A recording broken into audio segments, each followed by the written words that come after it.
This guide covers customizing the design elements in Squarespace. We'll adjust the roundness of your image corners to achieve your desired look. First, select the image you wish to modify. Now, locate the editing tools and click on the Design tab. Within this tab, find the Corner Radius section. You'll see a numerical input and an icon featuring 4 joined corners. This is where you control the curve. Should you prefer a more defined, angular appearance, you can easily set the corner radius back to 0. This restores perfectly square corners. Keep in mind, the exact visual roundness can vary slightly depending on the size of your image.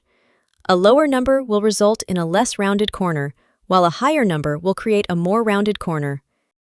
Feel free to experiment to achieve your desired level of roundness. Now let's apply this to a different image.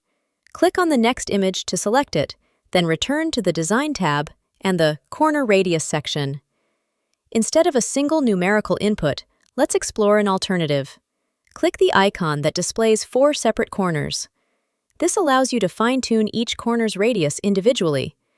Notice the distinct asymmetrical curve it creates. This provides precise control over your image's visual form. And just like that, you've mastered adjusting the roundness of your design element's corners, giving your content a refined and polished aesthetic. Try out different values to discover what best complements your design.